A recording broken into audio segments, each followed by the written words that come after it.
you for joining us again for another episode of the Pursuit of Purpose podcast. I'm Rob. I'm Chuck. And today we have with us a special guest. I'm going to let her introduce herself. I'm Autumn Brown. Autumn Brown. Well, that's not all you are, Autumn Brown. Tell us about yourself. Tell us like a little bit about what you do and what brought you on the show today.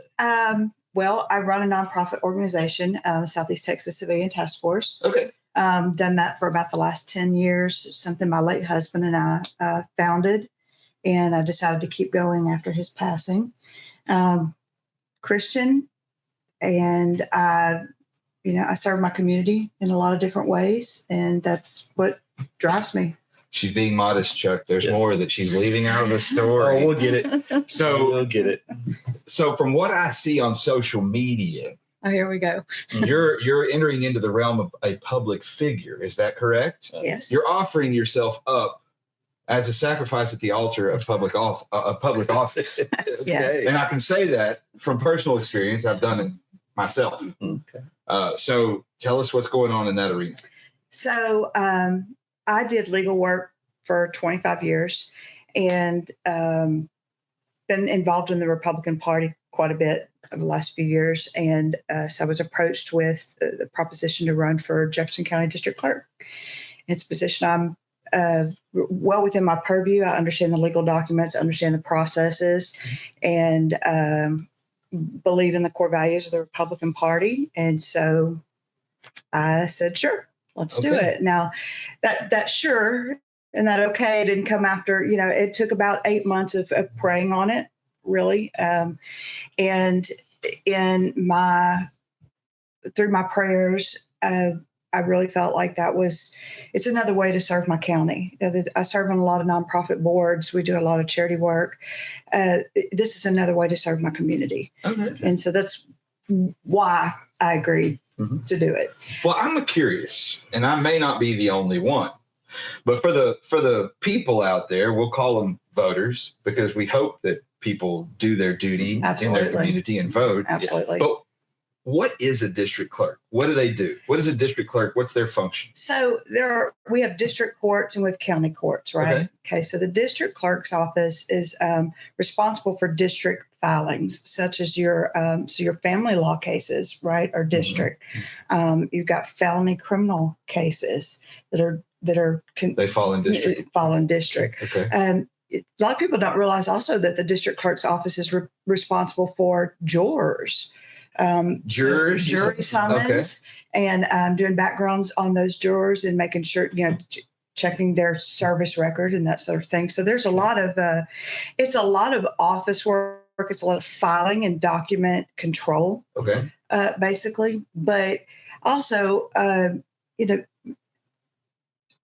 having worked in the legal field as long as I did, I understand the impact of the documents that are filed in family law cases, right? And the impact it has on the family that's involved. And so I think there has to be a level of empathy of, I understand what this document is asking to do. Yeah. And I understand how it's going to affect your life after it's filed and after, or whether or not it is approved by the judge or not. And so there's, it's a niche. It's something I learned from being on the other side of the counter. And being the one doing those filings. So when you say that, you were in one of your previous walks of life, and we'll get to all this, but where you were in the legal field, what did you do in that? I was a paralegal. I went to work. Okay. When I was 16, I took my first job with an attorney that's no longer with us, but doing criminal law. And I actually, back then, a long time ago, I used to go and interview clients at the downtown jail, sit and interview them across the glass. He would prepare questions and I would go and sit and ask the questions of the client. So that was kind of my jump into the pool. That was my introduction. And then after that, I've worked in different law firms. The longest being about 12, 13 years. I worked for an attorney who passed away in 2015. And it was a general practice. We specialized in family law, probate, elder law, that sort of thing. Okay. So just having all three of us, you're not going to be around and pay taxes and own things and not be somewhat involved with filings and what have you. But and I know most of our folks are in our mature range of age, but the importance of those things being not only documented well, but well kept, because they will resurface. Yes. I've had a lot of folks come in for counseling, and they're back in court because there's going to be a pivot or an adjustment of some sort. So the importance of having a good clerk's office to keep all of those, so that they can be found, they can be understood, and it's protecting the integrity of the clients, protecting the integrity of the attorneys and of the documents that have been filed. Right. So what a pivotal part of any functional society, to have that, other than, we have banking, we have medical, but we have, this healthy court system that kind of governs it all and manages it all. It does. And I think that, district clerk, helping with drawers and jury summons, we all get those, right? So you're the one that sends those cards. The district clerk's office sends I'll stop being mad about that. You might be the one that sends it. You might be the one. Hopefully if the voters show out, then absolutely, I would be love to be the one that you had to call about your jury summons. And give an excuse to. And give your excuse. I'm sorry, I've got a swollen hair follicle. Yeah, but I'll say this, as having had the experience that I've had in the legal system, we have a great county clerk, and she has really, really just hardcore built up the integrity of our voting system. Okay. And so I think a pivotal part of district clerk also is to, equally encourage people to serve on juries, to show up on those jury summons, because a lot of people just get them and they trash them, right? It is a part of our civic duty, and it's a core part of why our judicial system works the way it's supposed to. Right. People have to show up and serve. I'll tell you. Yeah, go ahead. It seems like it's its own version of voting. It kind of is. Yeah, you get to participate in how things progress. And unfortunately, usually there's charges and filings, but that's okay. We have to respond to those things too. And it is a duty, but more than that, it's a privilege. I've gotten to do it myself, and until you do it, you really don't understand, especially if you get to do it on a family law case, which is gut-wrenching a lot of times, or a criminal case. Either of those two. And once you do it, especially, I had the great privilege of being foreman. Oh, wow. Twice. That's awesome. And I felt a huge sense of pride in it. It was a huge weight, though, because the trial, the criminal trial that I was involved in was bad. It was attempted murder, and it was a robbery. It was all these things. And I had to look at the victim, the main victim was there in the courtroom, and she had lifelong results. Yep. And there we are. And, at the end of the trial, at the end of the one that particular one, the bailiff was able to come in after everything was over with, and he told us, "You guys did the right thing. He's now being transferred to another county to be prosecuted for another one." Well, and they couldn't reveal that to us during the absolutely. Just stay with the case you're on. Isn't that crazy that we would have never known? Well, and so I always say, if you don't vote, then don't complain. That's exactly right. Okay. So thank you. So if I'm ever in a situation where I have to have a trial by jury, I want 12 men and women there that are there to do their civic duty, and that they want to be there. It's our little way of giving back to what we expect out of the judicial system. It's also a way of showing gratitude for the freedoms that we get to enjoy. Exactly. And so we, that's a little part that not a lot of people understand, that the district clerk's office does manage, but they do. I didn't realize that. I didn't either. Yeah. Don't show up at the courthouse on a Monday, because that's usually when the jury. Oh yes, when all the summons, everybody's ordered to show up, and then they go through voir dire and end up whether they get picked or not. Right. So Autumn, where were you born? I was actually born in Groves at the old Doctor's Hospital. Wow. It's not even there anymore. Yes. Yes. My parents both born and raised in Port Acres, and we lived in Port Acres till I was 2, and then we moved to Hampshire.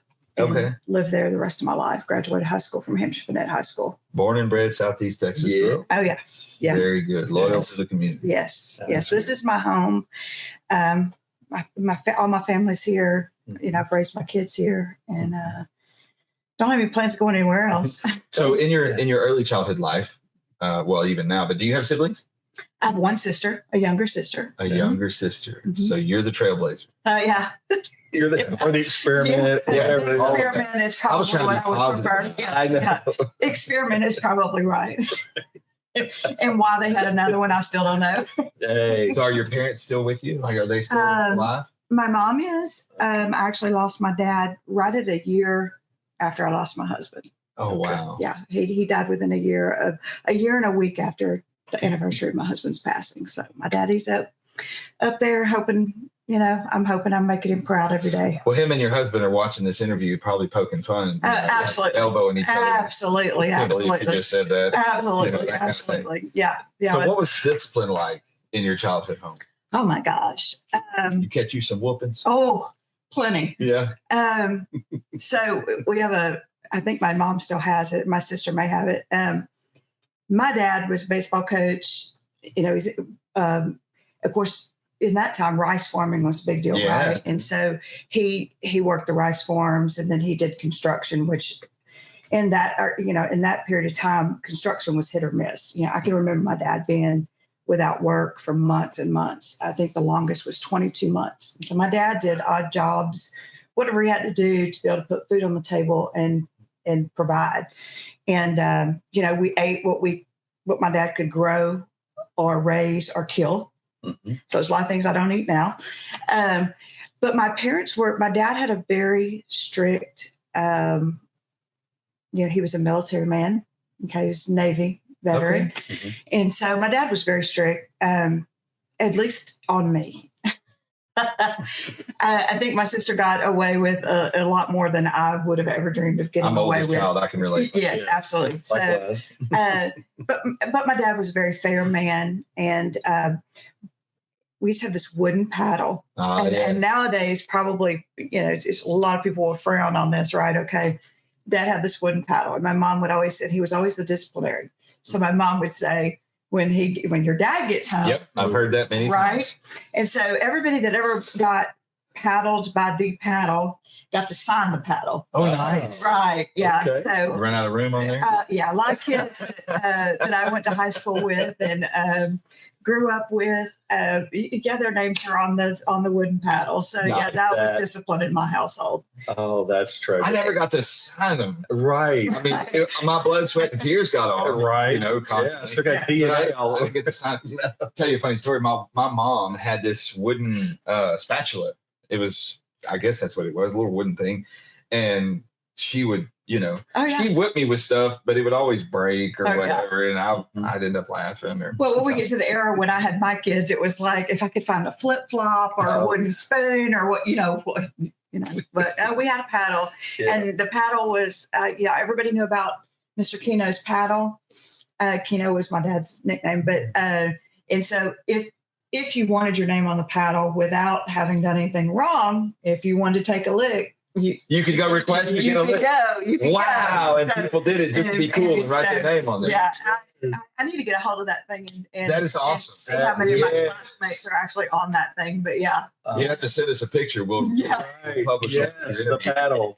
Find your name on there. Zoom in on it. I guarantee you mine's on there. Yeah.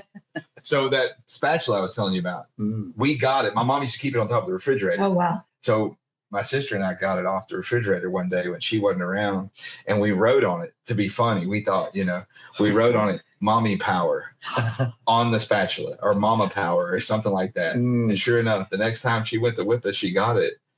And she lost her composure.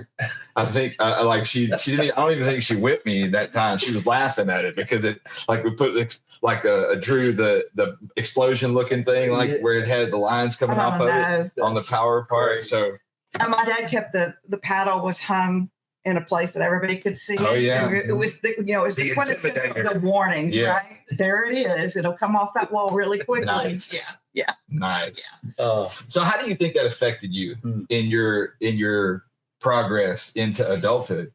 That type of discipline? Significantly, to be disciplined in everything I do.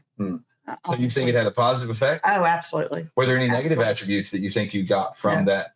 No. Good. No, I got in trouble when I deserved to be in trouble. And probably not as much. You probably could have used some more. I know I could have. I could have gotten away with it. There's quite a few people out there who say, "Oh, she definitely could have." No, I think it was a positive thing. My dad never did it out of a malicious intent. Yeah.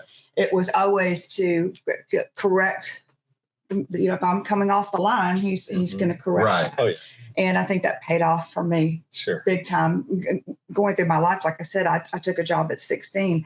My work ethic and my need for stability and those sorts of things came from the discipline that I received from my dad. That example of hard work.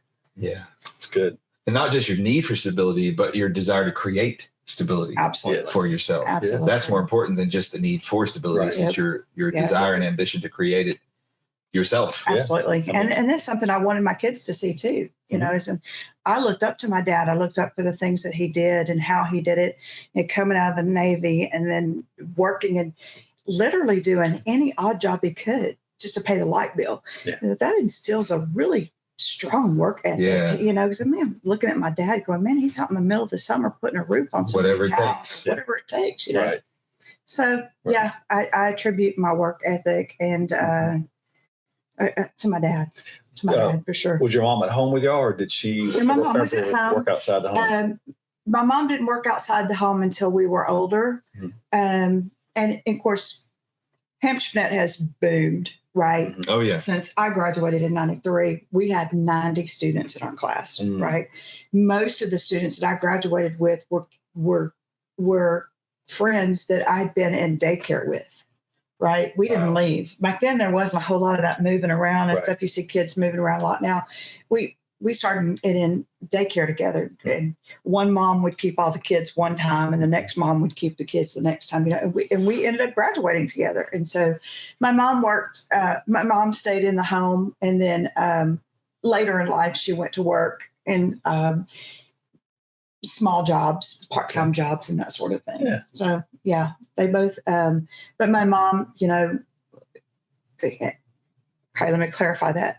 My mom worked. She had a job inside the home, and it is a job. Yeah, my mom made sure our clothes were clean, and the dinner was cooked, and everything was cleaned up. Probably the most difficult job. My mom had a job. It just wasn't a paying job outside the home. Right. So right. Not until much later.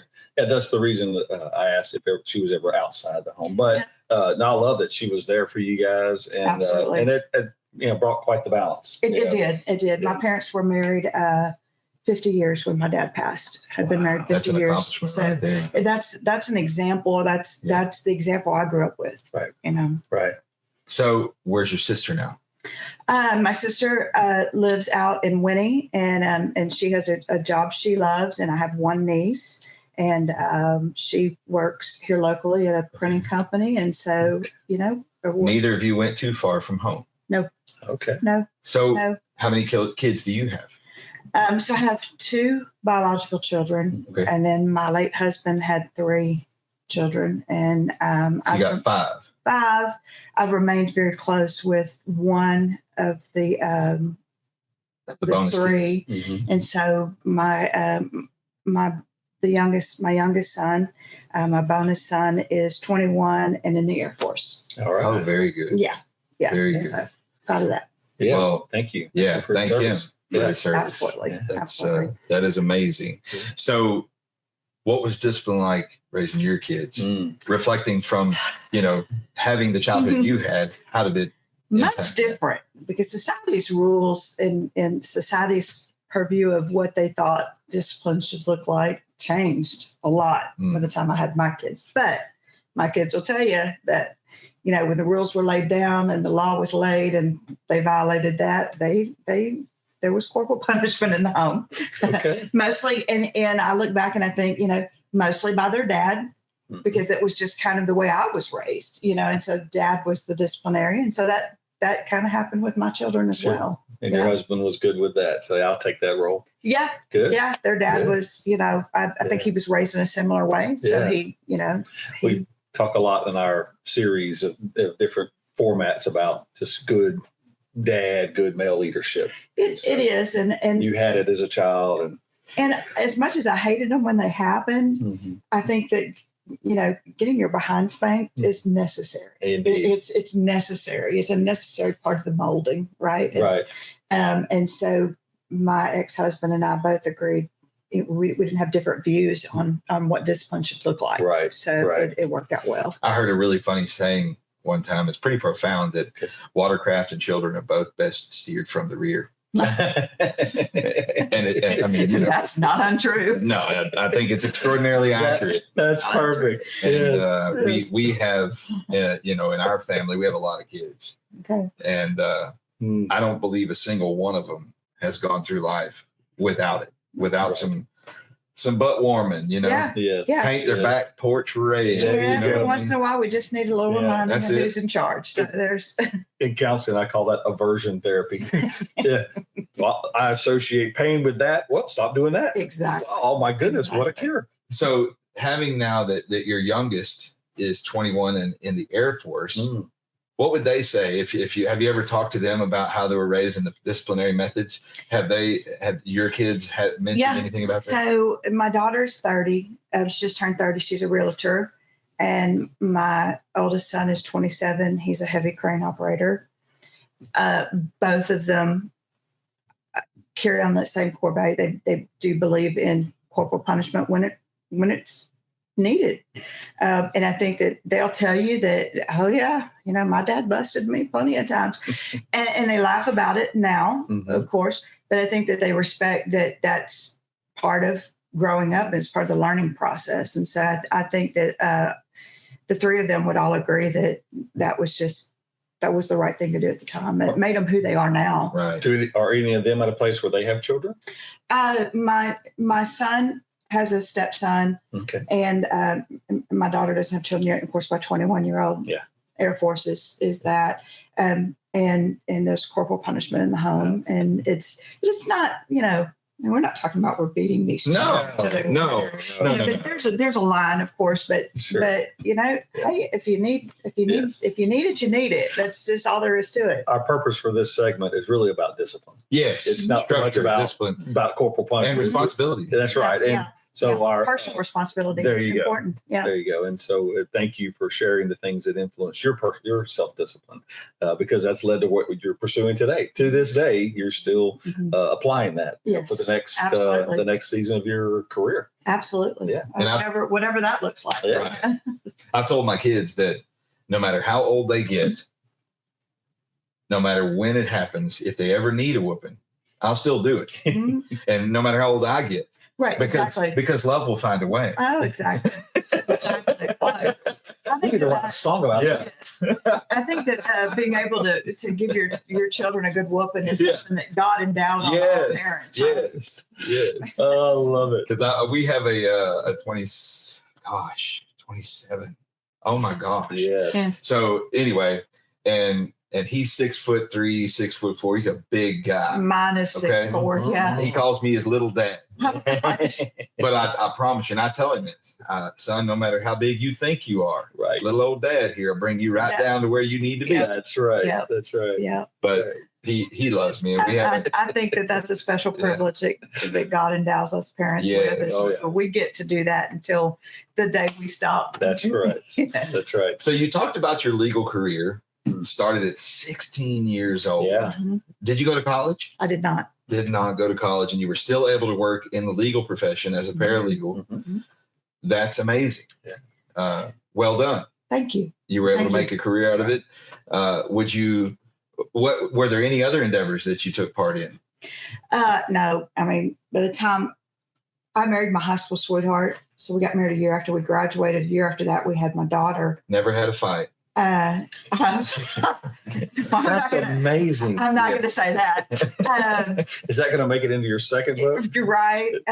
One's about truth. That one's going to be about the lies.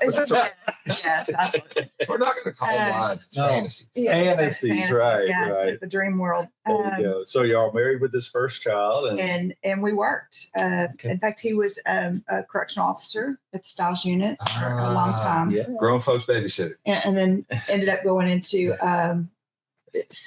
heavy equipment sales. And so I did legal work until my late boss passed in 2015. It took 2 years to help work with another attorney to help close the practice. Mm-hmm. And then Hurricane Harvey hit in 2017. I walked away and started my nonprofit. So you have experienced a lot of human loss. Yes. You were very close. I could tell by the way you referred to him, your boss. Yes. Y'all were close. Then your husband died, mm-hmm. and then your father died. And then a year later, my dog, who had been my icing on the cake, right there, everything, died the following August. So grief has been a big part of your life. Mm-hmm. It has. It has. It is a big part of my life. It's a part that I learned the hard way that if you fight off grief, it's going to come at you harder and harder. Mm-hmm. When you embrace it and you accept it as part of life, it changes a little bit. It looks a little different.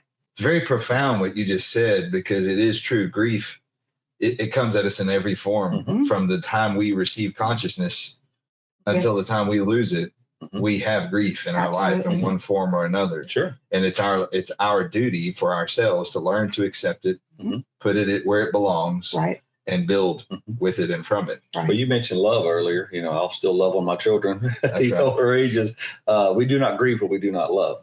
Yep. That's why we never stop grieving. Well, so if there's folks that are listening that think one day I hope to get past this grief, you're not. No. You're going to get better, but you're not going to get past. You can't, because you can't stop loving. If you love deeply, yes, then you need to expect to grieve deeply. That's right. In my class, I point at like an imaginary TV, and I'll say, we see tragedy all the time, but that's not our people. I have empathy. I can help. Absolutely. I can donate. I can go muck out a house if they flood or whatever, but that's not my people. Right. But I do grieve those valuable things. And it's just part of the package. It's funny that you picked up about my late boss, because I'd worked for him for so long. And when you spend, he was 84 when he passed, but when you spend 8 hours a day, 5 days a week with somebody, they become family. He's family. He was family. And so that was a really devastating loss. It was probably the first significant devastating loss that I experienced. Wow. It was preparing you. It was, but yeah, I guess so. I guess so. It is a fascinating thing that some people think that about the getting over grief, that concept. They think I'll get over this. It is an unreasonable expectation of yourself to ever think that you'll get over it. In fact, and that's not a bad thing. It's actually a positive thing to not get over it. Yeah. Because that's honoring them is you take them with you. That's and I feel that way about all the losses that I've had that have been really close to home, is that there are days where I can remember and cry. There's days I can remember and smile, mm-hmm. and that's how I keep them alive. They both hold value. They both hold their own value, that's and they both come at times where I might need a good cry for whatever reason, right. or I might need a good laugh for whatever reason. And so I think that it's the circle of life. It's part of it. It's part of it. It took me a long time to come to that. I won't lie. Yeah. Well, another young lady sat in the chair where you sit, and I know her very well. And she had a story of great grief. It's how she and I met. Oh, okay. And it was the loss of a child. Oh, and it took her. It's never going to be finished, but it took her 15 plus years to learn where to compartmentalize it, to be able to build on it and honor her. Yeah. And I can't even imagine the loss of a child. She parlayed that grief into becoming a teacher. Oh. We adopted kids. All of that is a way of honoring that loss. There you go. Absolutely. I agree. I agree. I'm proud of you for what you're doing. Thanks. Yeah. It's not easy. And sometimes it's done behind smiles that are masking a whole lot of hurt and a whole lot of tears, but it's not easy. But it's necessary. It's part of life. It also can become a ministry. And it also can become empowering. Yes. It can become empowering. I think sometimes we kind of cheapen ourselves a little bit, that we don't allow ourselves to be a little more complex. Because you mentioned doing things behind a smile. Well, that's okay. I mean, I this is not the time and place for me to express that. Absolutely. And I compartmentalize that for certain people at certain. I have a grief community. I have a work community. I have a worship community. I have family. And I think sometimes that I get to challenge that in the grief class, how to do it. I said, that's not an example of inauthentic living at all. No. An authentic person understands better where to put those things. And so they may not see, a lot of folks may not see those tearful moments. Well, that's not for you. Right. You know, that I share that with somebody else. Right. Yeah. And once people understand that, then they're like, oh, okay. Because they may misinterpret that as they're doing fantastic. Well, maybe not. Here I am. You know, there are times that, you know, aisle 6 in Market Basket's got to, you know, it hits a soft spot in it, and you kind of lose it, and you think, oh, people are looking around, you know, what is wrong with her? But you know, it sometimes I'm not crying over rainbow bread. But again, it's where you put it, you know, it's how you put that grief in what compartment it applies in. The motors are always running, and any motor has an exhaust. And in grief, and I'm telling this to folks that may be in grief, and we'll maybe talk a little bit more about things you wrote about, but in grief, that exhaust has to come out. Well, when it's ready, it doesn't care where you are. No, exactly. You're not crying over bananas and grapes. Right. It just happened to be the moment. And you're like, let it and folks are like, well, if I'm in the store, what do? I go, either keep shopping or leave the basket. Take it to the first person in a logoed shirt and go, I got to go. And then walk out and go sit in your car. And most people are empathetic in those situations. Indeed, they are. I think people have more empathy than what we. They have a hard time knowing where to put it. They have a hard time. They don't know what to say. Like they want to be like, oh, I'm so, you know, they want to comfort you. And there's not an appropriate thing to say. That's what I was going to say. Next is there's, you know, people say, I found people avoided me.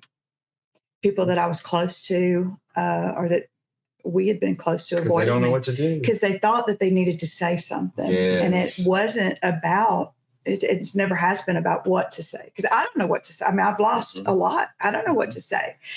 But you be present for them. Mm-hmm. Being present is worth more than a lot of words, I think. I think you're right about that. And that's something that has been really hard for me with my wife is sometimes I have to look at her and say, I love you and I'm here. Mm-hmm. That's it. And that's all she needs. I don't know what else to do or say because there are a lot, and I'm sure you can attest to this, there are a lot of calendar anniversaries that come, seasons that come, moments that come that are constant bombardment of grief. Right. That you can't suppress it because if you do, like you said earlier, it'll come back and attack you in a bigger way. Right. So you need to go through it and experience it.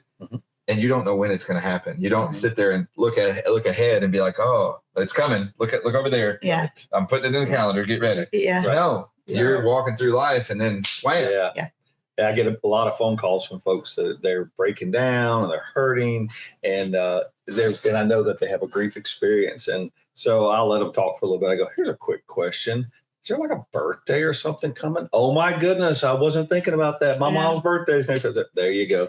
It's because when we get into life, we don't think about that. Well, and new into grief for me right now, I know I know what holidays are coming that are going to, you know, because I lost, all my losses have been in August, except for my late boss. But so I know that, you know, holidays are coming, my birthday's coming, and Thanksgiving's coming, and Christmas is coming, and New Year's is coming, right? And so you know those things are coming, and my family and I have tried to create new traditions while still holding on to some of the old things that we used to do, so that it makes the day easier for all of us because we all feel that absence. And it can be a good time for reinvention. And it really can. Yeah. It can be, you know, the tradition changes a little bit, but it's still there. It's still there. Yeah. It's still there. And I'll say this real quick too.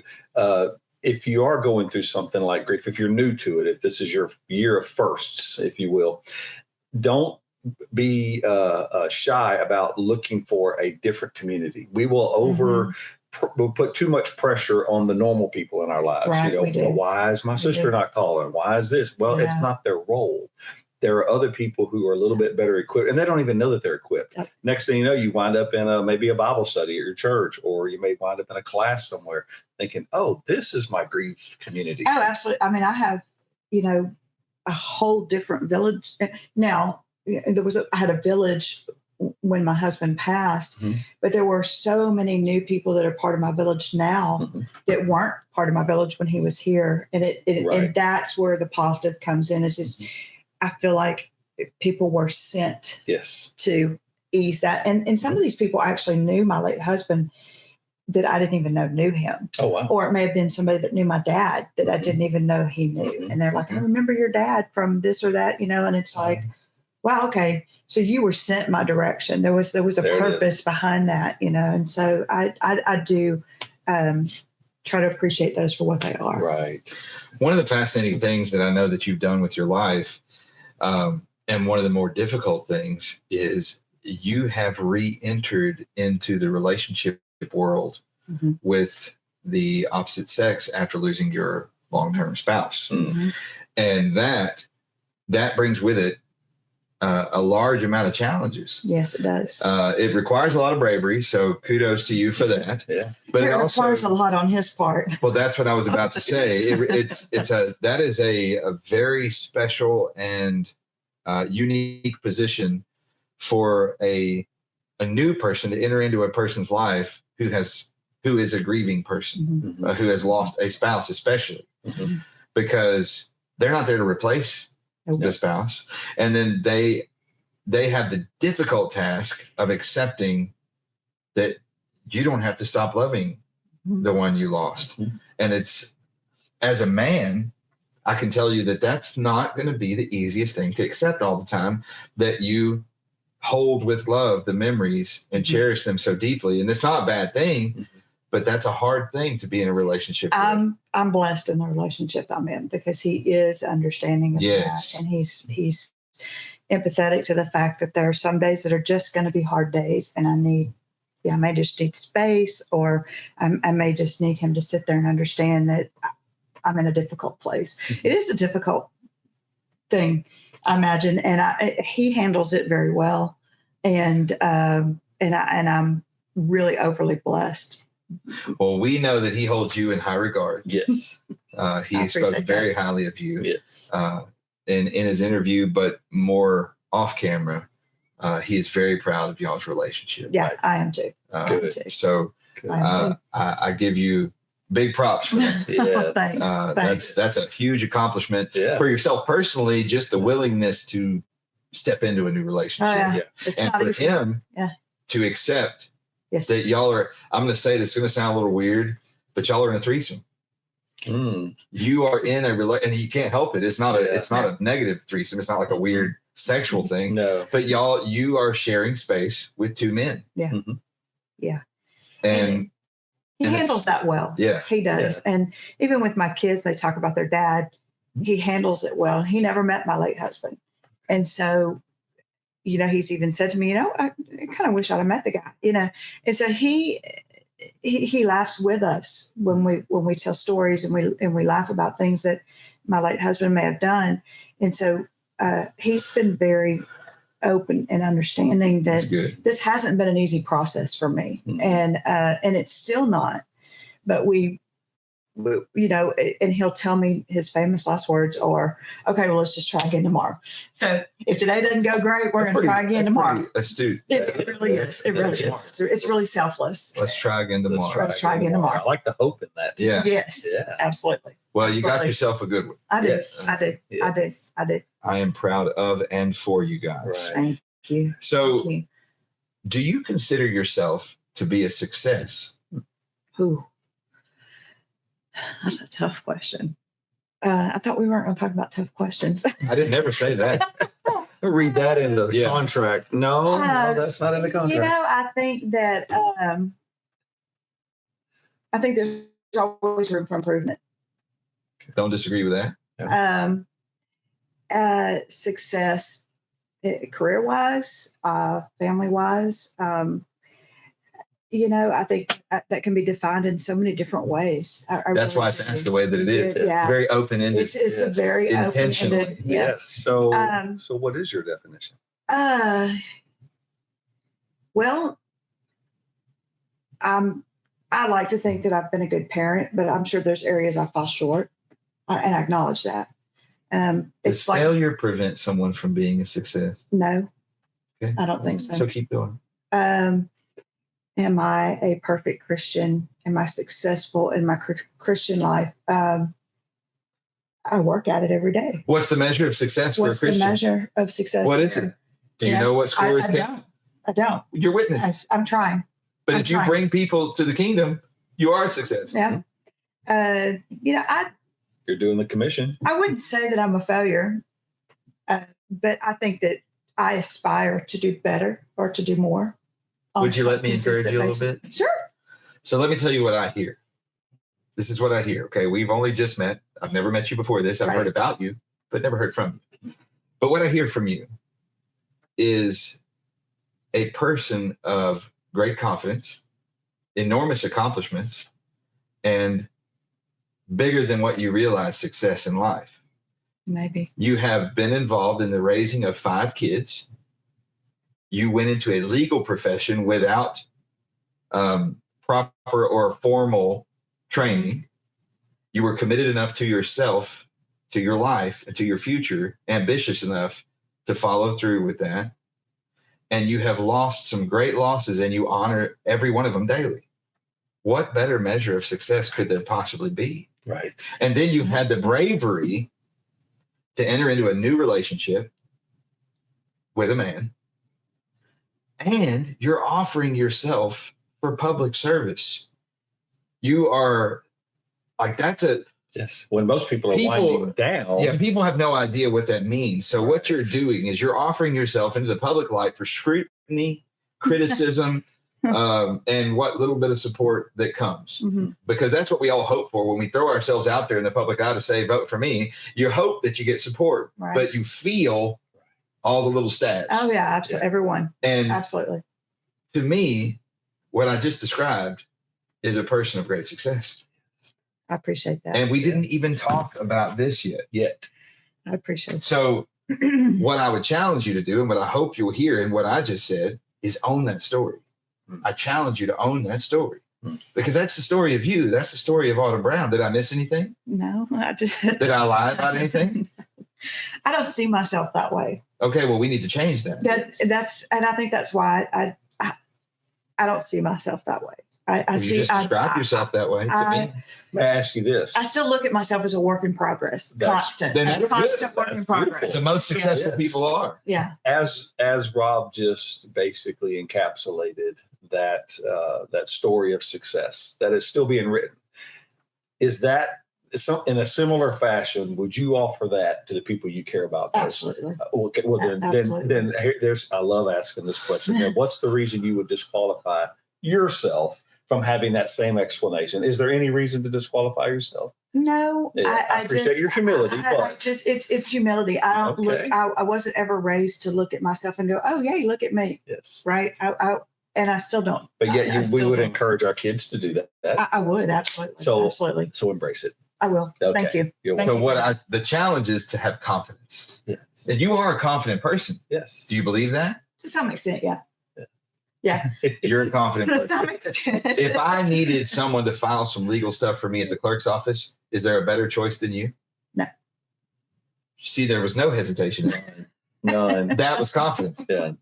So you are a confident. Yes. You have the right to be confident. And your confidence doesn't negate your humility. Indeed. They actually should be in balance. Yes. They must be in balance. Yes. I think that's where I struggle. Otherwise, we have this arrogant, more passive way of living. That's not what we want. Or fearful. And that's what I hear. Yes. Yeah. I hear fear. Yeah. And you don't, that part of you is not okay. That's not okay to have. Yeah. And it doesn't belong there. You didn't earn the fear. Yeah. You can trust yourself enough to be confident. I'm learning. Okay. Good. I'm learning. Good. Because I think you would serve well as a clerk. Indeed. Thank you. I think that you have a lot to offer through your experiences, your reinventions into this part of your life. Mm-hmm. And I believe that your confidence is what needs to show through you. Thank you. Thank you. I appreciate that. Well, I mean, you're showing it too. Right. All I'm being is a mirror right now. Yes. I mean, sorry, you don't want to. Don't look at it. Just listen. Don't you look look. just like Don't that. Don't look. I look just like You look that. just like Rob. Hear the word. No, hear the words, not the And I word. have a little more gray than I thought. I might be calling a girl.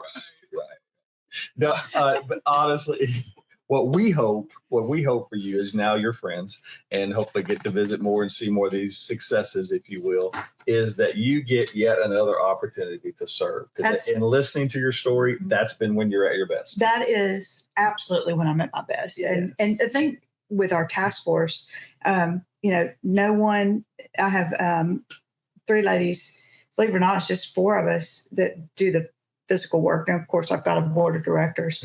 But, no one gets paid. The reason that these ladies work with me, and they've worked with me, we started this in 2017. I helped them after Harvey. And when they recovered and when they got their situations under control, they came back and they've been with me ever since. So 8 years, most of them. And so they saw an opportunity to give back. Okay. And, for Chris and I, when Harvey happened, we're standing on our porch and we didn't flood. Everybody around us did. We didn't flood. And so he said, we discussed it and said, we just can't, this is a blessing that we just can't just sit on. I mean, we have to do something. And so he started doing boat rescues. Before we knew it, we had 25 boats we were dispatching out of our yard. And then Coast Guard shows up. And so we worked with the Coast Guard. And so I think there was something I'd have to look back at the paperwork. We were recipients of the Dobbins Award, which is not given to very many people. And we were pinned honorary Coast Guard. I think that our group, in conjunction with the Coast Guard crew, I think we were responsible for 2,500 rescues. Wow, that's awesome. During Harvey. Wow. When you see people at their worst and there's just that little bit of something you can do for them, it's bigger than any paycheck that you ever get. And so for me, my service work has been my biggest accomplishment. Like, I genuinely love to help people that need help. Like, that's just, it fuels me. And I thought about giving that up after he passed, because this was our baby, right? We did this in our backyard for 2 years before we were able to raise the money to get a building. And now we're in a 17,000 square foot warehouse. Okay. Wow. So I thought about giving it up, and I said, you know what? I just can't. We didn't have any children together. This was our baby. That's beautiful. This was our baby. That's one way you honor him too. So service to my community fulfills a lot of things for me. Wow. Fulfills a whole lot of things for me. You mentioned those people came back to you. Mm-hmm. You know why they came back to you? I know a lot of the reasons why they came back to me. But there's 2 words that I'm going to throw at you here in a second. One word, we owe each other. No matter what happens, we owe respect to each other. Respect. But the bigger one, they came back to you because they trust you and they believe in your leadership. I believe that they do trust me. I do. Thank you for believing that. I do. Because that's part of confidence. They have confidence in you. But I truly believe that God puts people where you need them to be when you need them to be there. Absolutely. Because not only have these ladies and their families been integral in what we do at the task force, but they're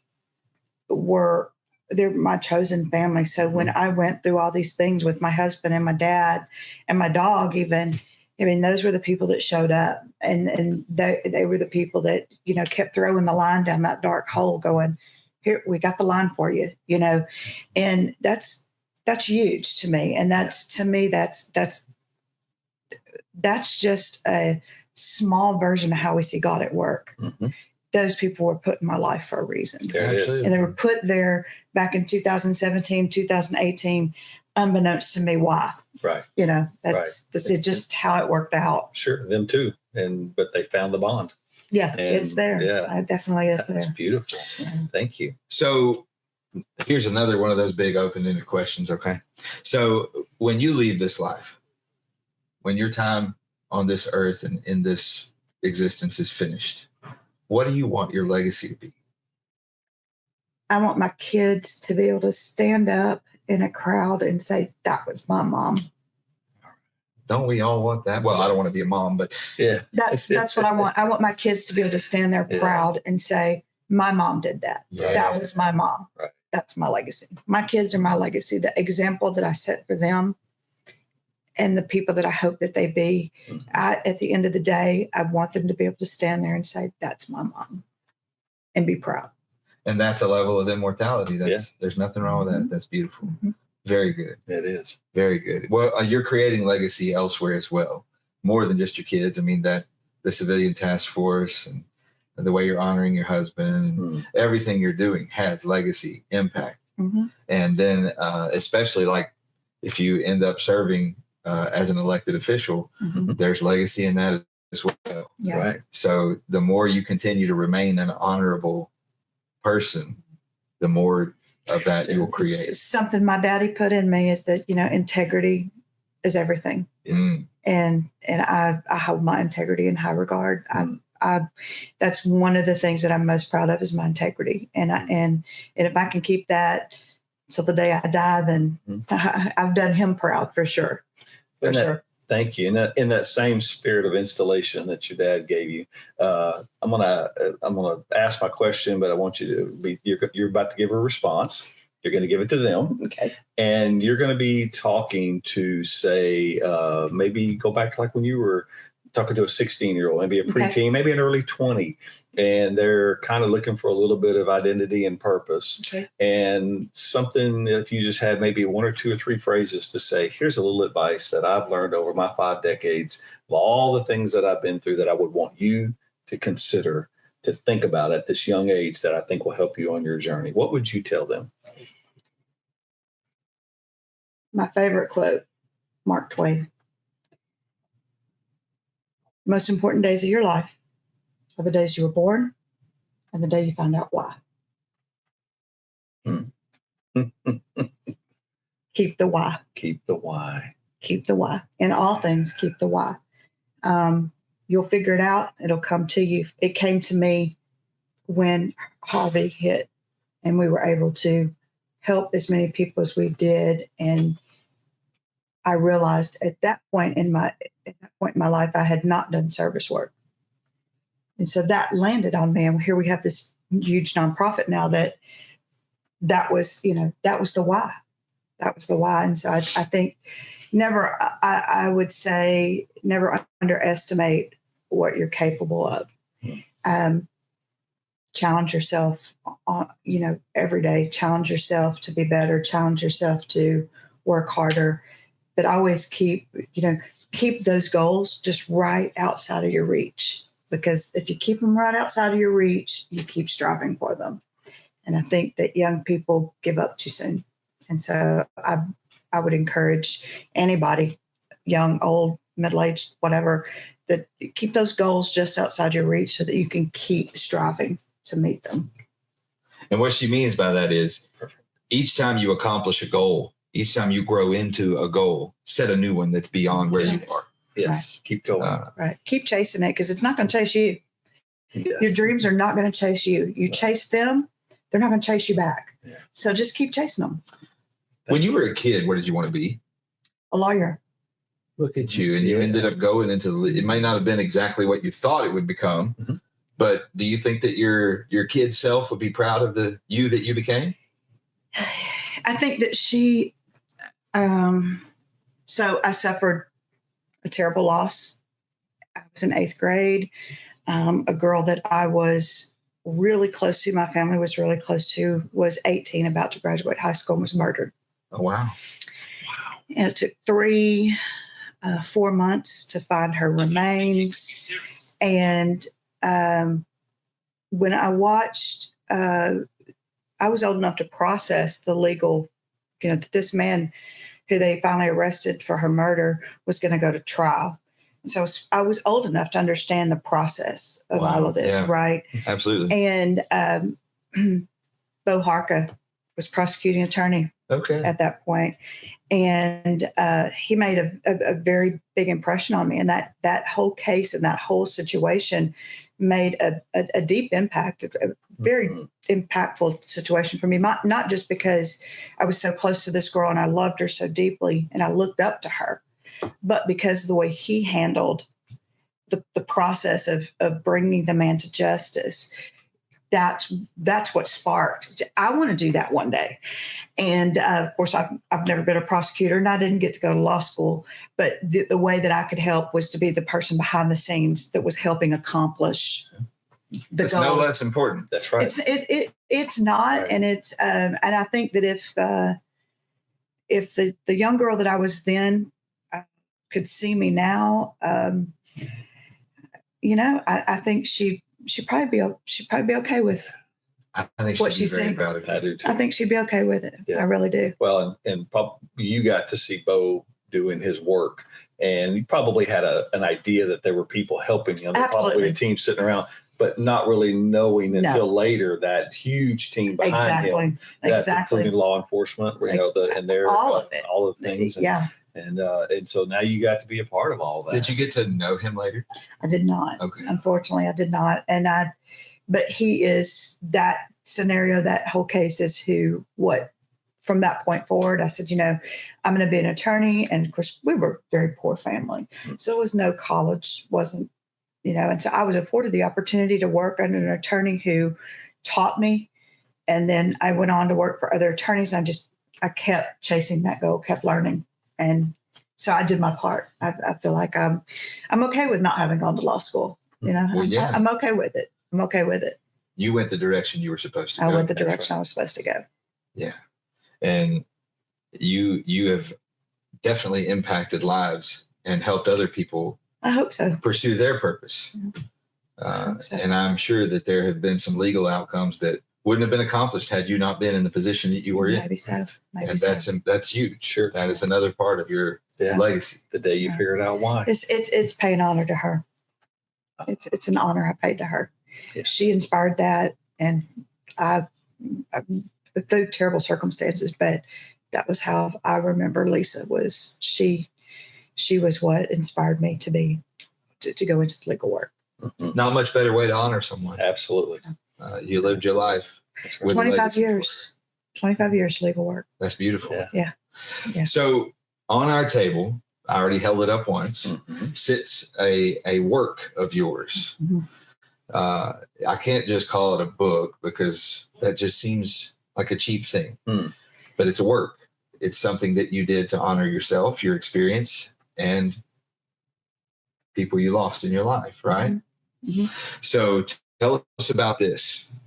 I'm gonna let you hold it while you talk. Wow. So about a week, so backstory, my husband leaves for work 4:30 one morning, kiss, hug, I love you, okay, be safe. Talked to him about 9 that morning and again about 1. And about 10 minutes after I talked to him, the last time I got a phone call that he was in an ambulance on his way to the hospital. He had collapsed. They tell me that he was brain dead when he hit the floor. And so there were a lot of hard decisions that followed that, right? And there were a lot of revelations that came after that. I started writing to him because the only way I could process, he was my person.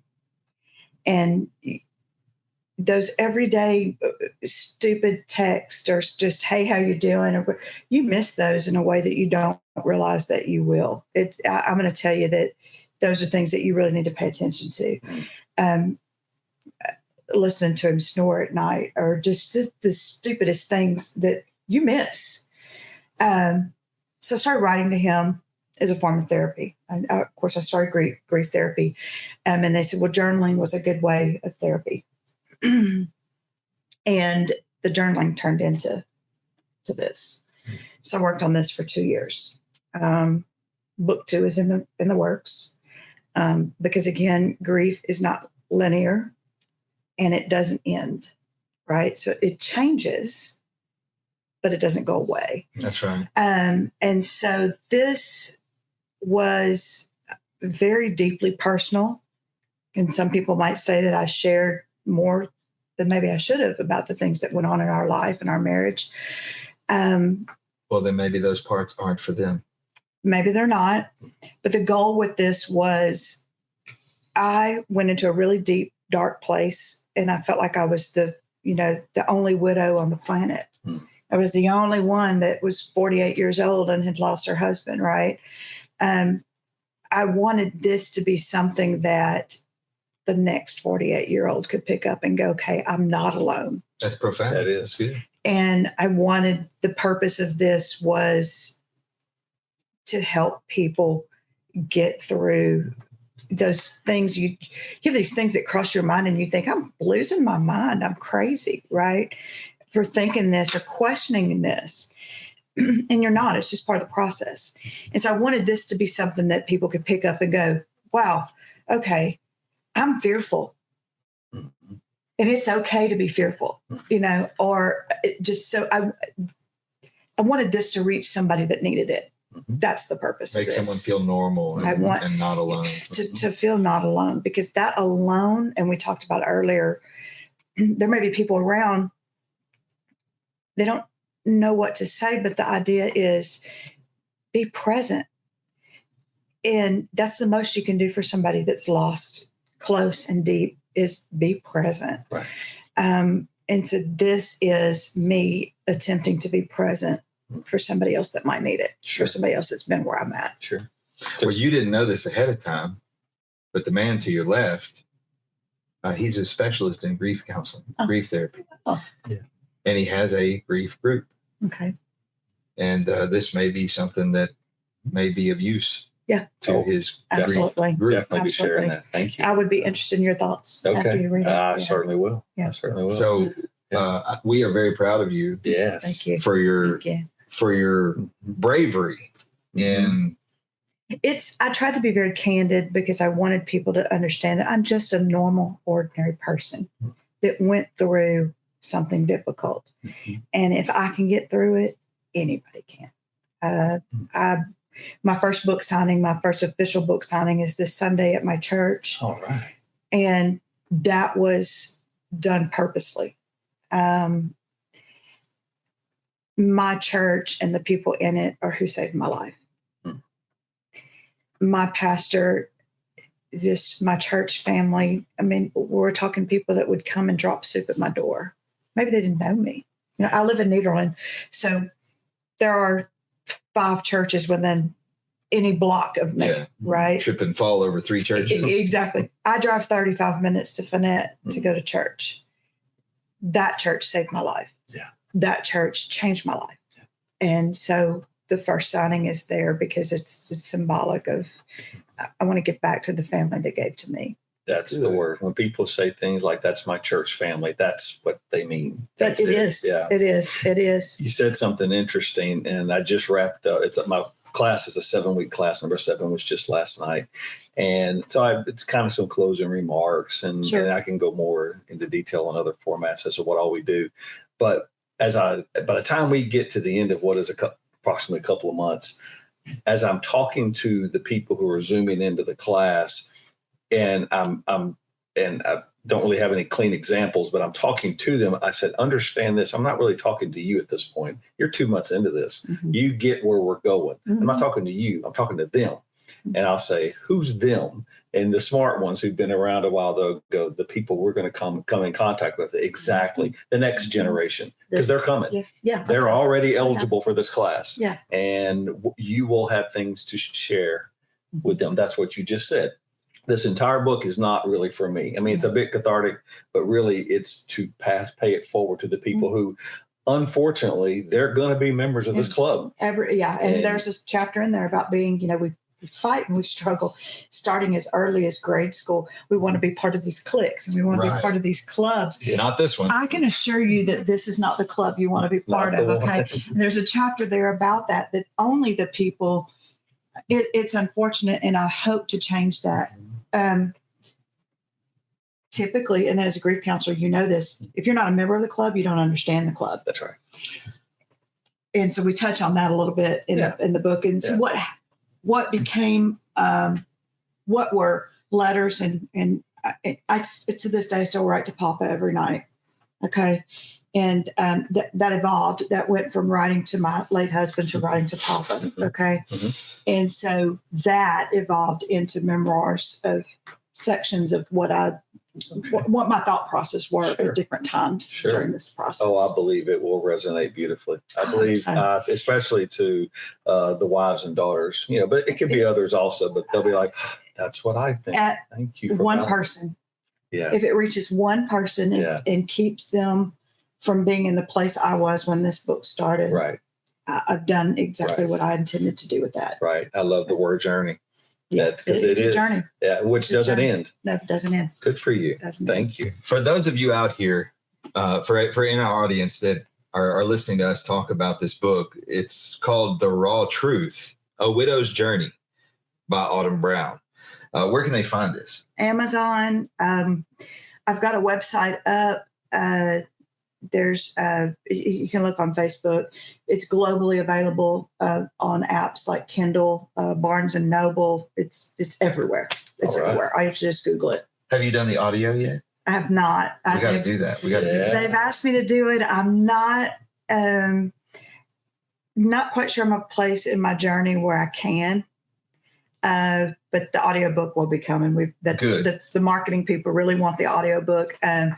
I just need to be able to do it with, I just need to be able to do it. Well, let us encourage you. We do a lot. We do some live, but we do a lot of recording. Okay. And your first try can be your worst try. You can try this thing 50 times before you get it the way you really want it. I mean, the information is not going anywhere. No. It just has to you have to just make it a presentation. It'll be there. The name of the book is The Raw Truth. The Raw Truth. Let it be raw. Let it be raw. It's very raw. I have listened to books. Rob and I listen to a lot of books because we're on the road a lot.